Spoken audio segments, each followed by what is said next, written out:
We are back with the Ninja Foodi XL. Due to very popular demand, I am back with this amazingly gigantic appliance, and today we are going to be making a whole steamed chicken in the Ninja Foodi. In my last video about this $349 pressure cooker, air fryer, oven, crazy appliance, I told you about all of the neat features it has, and one of the cool things that it has is a feature called Steam Crisp. Steam Crisp doesn't pressurize, but it steams from the bottom, and then after it steams, it will air fry or bake from the top, and so it's nice and tender and also crispy and baked. One of the other cool features that this appliance has is an internal thermometer, so you can hook up a thermometer inside here so then it can cook to temperature, not time. I thought making a whole chicken in the Ninja Foodi would be the perfect way to test out both of these features, so let's get started and see how it goes. So in a traditional electric pressure cooker like an Instant Pot, everything cooks with steam. Nothing that you make in the Instant Pot is going to come out crispy on its own, so that is why there's a lot of attachments or models where you can add an air fryer and make your Instant Pot into an air fryer. I've talked about these before and I don't really think that they're that great. I don't think that they're functional or as practical as getting a standalone air fryer. This machine is really no different. It's an air fryer and pressure cooker, but there's some technology in this appliance called Steam Crisp. What Steam Crisp does is it pressure cooks and air fries kind of simultaneously. So it claims that it can make a whole chicken like this and make it juicy on the inside, crispy on the outside with one cycle. So let's check it out. I am just going to follow the recipe that came in the Ninja Foodi cookbook for the chicken. I'm going to kind of, change the ingredients a little bit. So first, before I get my hands all chickeny, I am going to add the stuff to the pot. This is the 8-quart liner for the Ninja Foodi. It says add half a cup of water, lemon juice from 2 lemons, peppercorns, garlic, and rosemary to the pot. So it only calls for half a cup of water, which is really a small amount for pressure cooking, but it's not going to pressurize all the way, so I think that's why. So they said half a cup of water. We're gonna add half a cup of water. It also asks for the juice of 2 limes, the juice of 2 lemons, which I don't have. So I'm going to use these True Lemon packets. These are amazing for when you don't have fresh lemons on hand. They're real lemons that are just crystallized. There's no sugar, no additives. I add these to drinks, to dressing, pretty much anything where I don't have fresh lemons. So I'm just gonna do 2 packs of this. It's not gonna be super lemony, but that's fine. So half a cup of water, the juice of 2 lemons, a tablespoon of whole peppercorns. Whoa. Okay, that's like 2 tablespoons. Okay, about a tablespoon of these black peppercorns. We'll throw those in there. From my vegetable video that I filmed last week, I've got some garlic cloves, some carrots, some onions, and celery. So I'm just going to put all of this in here. We'll make kind of like a little broth, because we just want more flavor, right? Flavor is always better.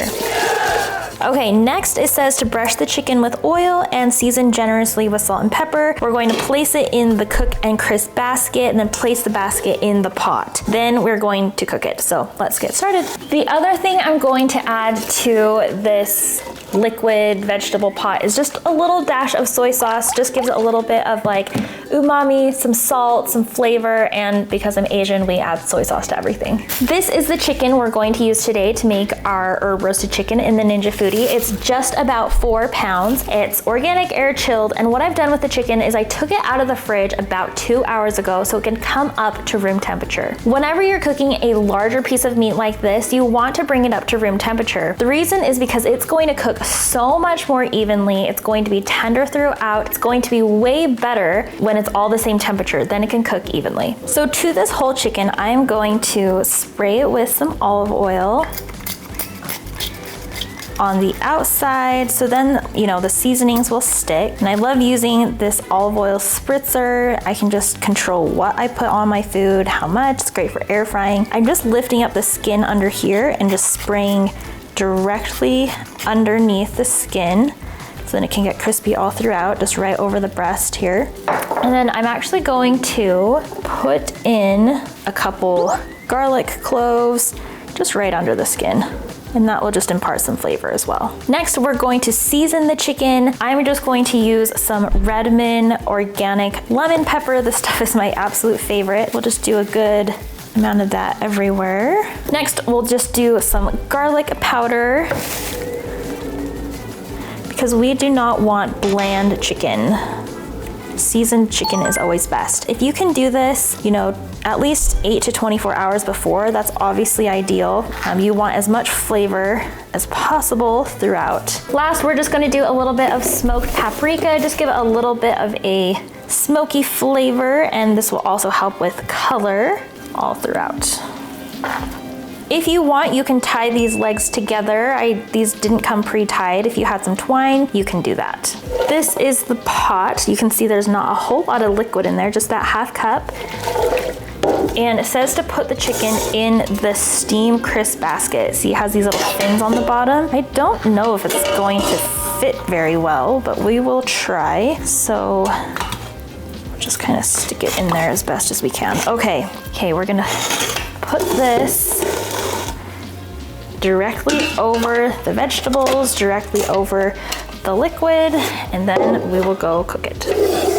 Oops, one thing I forgot about, which is the most important part, is obviously putting in the thermometer. So you want to put it in the thickest part of the breast right here, and we're just going to stick it right in the chicken right there. That's where it says to on the manual. One of the coolest features on the Ninja Foodi is that it comes with a built-in thermometer. It's really neat because you can stick the thermometer in your food and then you attach it to the appliance, and then it will cook to a temperature, which is really unique because it's not cooking to a specific time, hoping that it's gonna get to a specific temperature. You always cook to temperature, and then you always know your food's going to be done perfectly. Now, I always use my ThermaPen one like every single day with everything. They are like the world leaders in temperature, in thermometers, and their products honestly are the best. So I'm kind of interested to see like what the temp's gonna be compared to the ThermaPen when we're done. I have a probe thermometer from ThermoWorks, but obviously I can't put a probe in here and then have it seal. So this is kind of a really cool feature.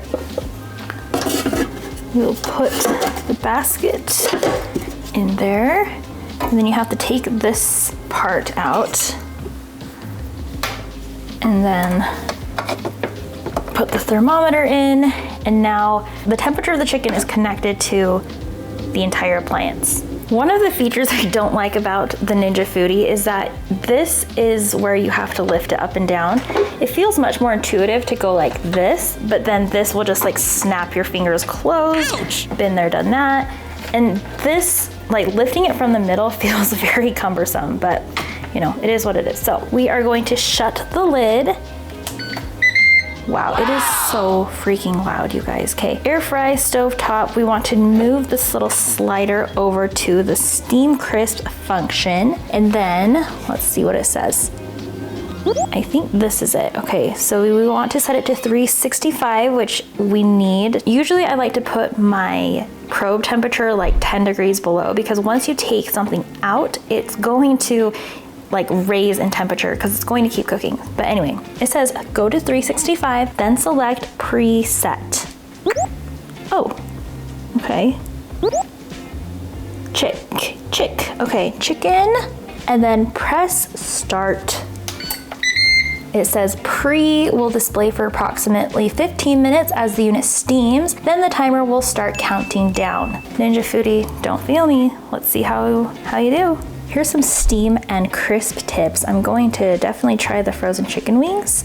I think that will be, usually I just air fry them, but I think that will be really yummy. So this is actually not pressurized. This is not locked in. I can open this if I want to, like I shouldn't, but it's not pressure cooking, but it's going to steam and then it's going to air fry from the top. Now, while the chicken is cooking, I feel it is my duty to let you know that because I'm going to get these comments, You do not have to wash your chicken before cooking. Whenever I work with chicken, for some reason, I just get so many comments about how it's so gross. I didn't wash my chicken, I didn't rinse my chicken, and I just go straight from the packaging, straight to seasoning and cooking. You do not have to rinse your chicken in the sink. Certainly don't wash it with soap. And I'm not sure where this practice came from, but you definitely do not need to do it. It's done, it just ended.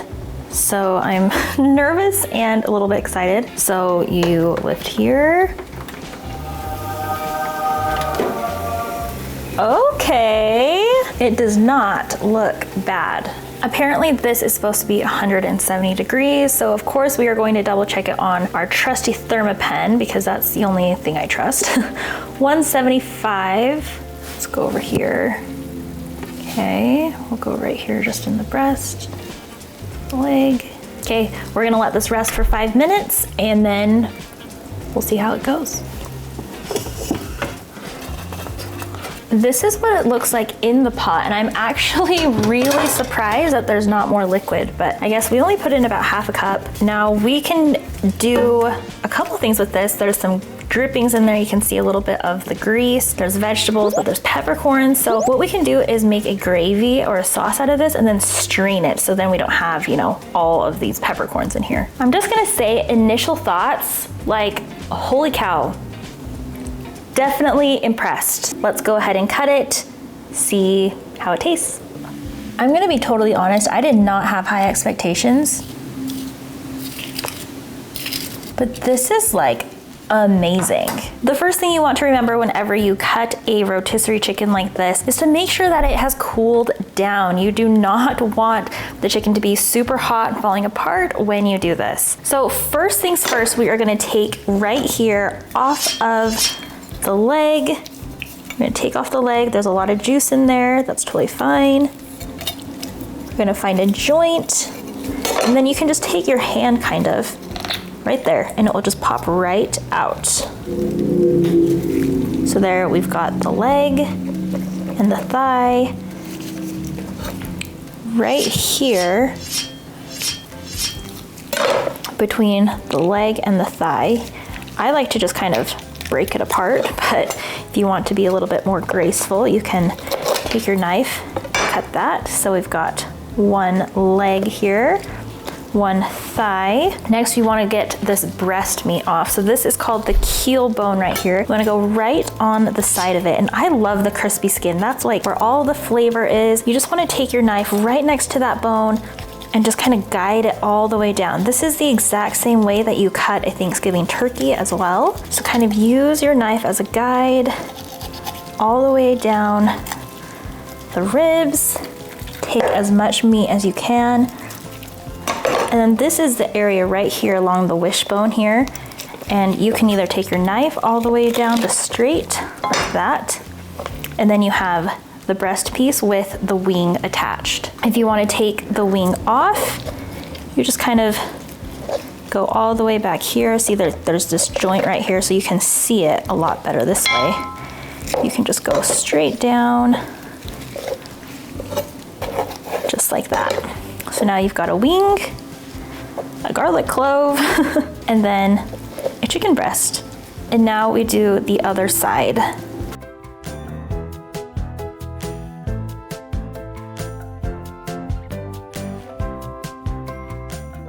Now you can use this carcass, you can, pick off any extra meat here, but you're also going to want to save this to make some amazing broth. Got the joint here. Cuts right off. And then breast meat, just like that. Wow. With the breast, what you can do is just cut this against the grain with that skin, like that. So we've got 2 legs, 2 thighs, 2 wings, and 2 chicken breasts. Look how amazing this is. I actually might be giving Costco a run for its money. This is amazing. So what's the final verdict?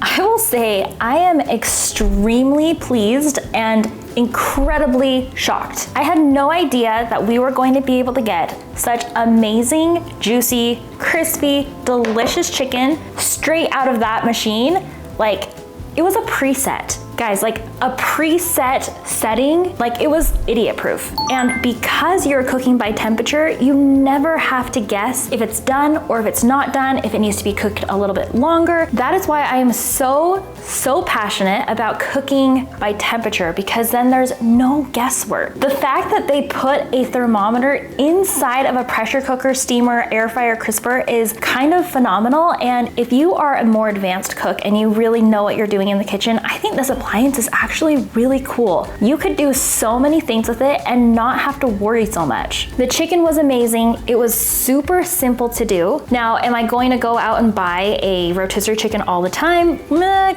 I'm probably still gonna go to Costco and get my $4.99 chicken, but just knowing what this appliance can do is pretty phenomenal. So Ninja Foodi, I'm tipping my hat to you. I'm very impressed. From my last video, I think you could tell I did not have high hopes, but this blew me away. All right, thanks for watching this video. If you haven't already watched my first Ninja Foodi video where I unbox and kind of explain how it works, definitely go watch that one. In the comments, tell me what you want me to make next. What else are we going to do in this amazing appliance? Tell me in the comments and we'll see you next week. Bye.